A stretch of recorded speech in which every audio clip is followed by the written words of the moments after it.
Indianapolis Colts take to the road this week, trying to get back over 500. Richardson buying time for his receivers to get down there. He's in trouble. Ball is still loose. Will Anderson has it. He is down, and the game is over. They are in Minnesota to take on the Vikings, who feel like Randy Marsh heading into this one. I thought this was America. I thought this was the NFL, where they throw too many flags. Are we not playing in the NFL anymore? Right there. I mean, anytime you see a guy's head get spun backwards, something happens. Sam Darnold has to forget the missed call. Remember, he's playing pretty good ball heading into this one. 19 of 24 last week, 240 yards, 2 TDs, no picks, a rating over 125. They pick him up, but they don't pick him up till late. Easy throw in rhythm once again for Sam Darnold. He could keep it rolling this week. Colts pass defense he faces hasn't been good in 2024. Rating allowed near 100. Bottom third in completion percentage allowed. Week 8 versus CJ Stroud. Rating allowed near 100. No INTs. 285 yards. Stays in there. Throws end zone. And it's caught. Touchdown.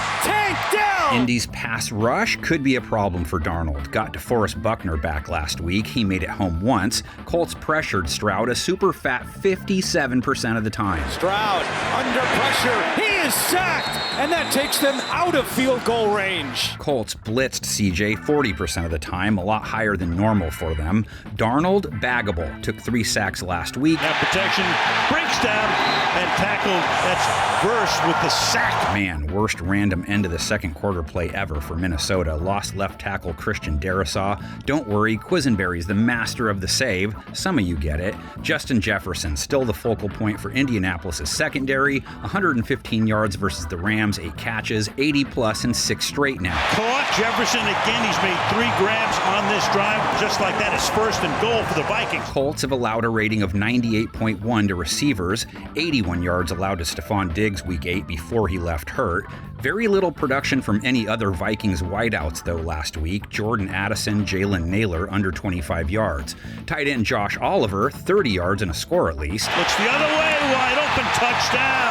Tight end Josh Oliver. Aaron Jones was second on the team in receiving yards versus the Rams with 37. Added 58 rushing yards. Keep it on the ground. Nice move by Jones to slip a tackle, get to the outside. Only 3.1 yards per run, so not great. Colts rush defense he faces, 4.4 yards per carry allowed to running backs. Joe Mixon went for 4.1 against them. Indy's own run game, more important to their offensive success. Man, let's hope JT isn't out again. He came back last week, 5.3 a run, 105 yards and a score. Richardson, same play to Taylor, and this time he's hit.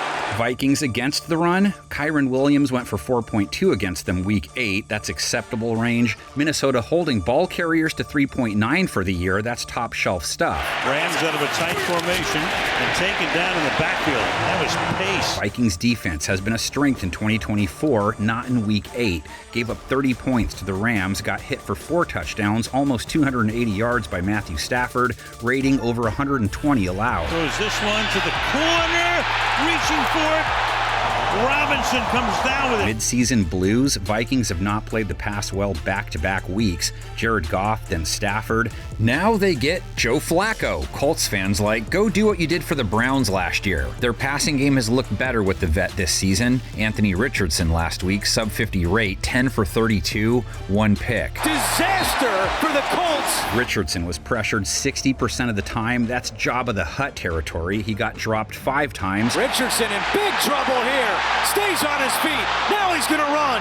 Richardson is tripped up at the 23. Texans defense he faced, blitz-happy folk, with a high pressure rate for the year, same as the one he gets this week. Andrew Van Ginkel, Jonathan Grenard, Pat Jones, all with 5 sacks each for the season. However, not a single one of Stafford week 8 on 30-plus pass attempts. You got 7 to be able to protect against that aggressive downhill defense. Good job of picking up Ivan Pace. Now you're getting it out in a hurry. Vikings have struggled with elite wide receivers the last 2 games, gave up over 100 yards to Amon-Ra St. Brown, then over 100 to Puka Nacua.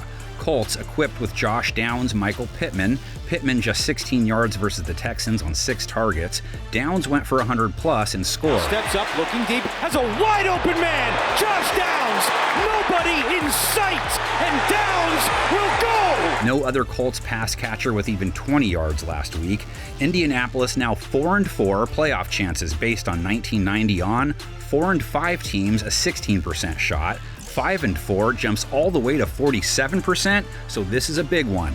Gotta get the dough. Gotta get it. Back in the crib. Vikings 5-2, 6-2 gets you to 82%, 5-3, 64%.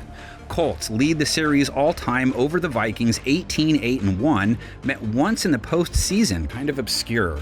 1968, Baltimore made the Super Bowl and ran into some guy named Joe, but beat Minnesota in the divisional round to get there. Willie Richardson, 148 yards receiving, Earl Morrall, 2 TD passes, 280 yards. Colts win it 24-14. But the defense would apply the clincher on the very next series of downs, as a vocal and emotional Tom Matte gave them their inspiration. Come on, Chitty, get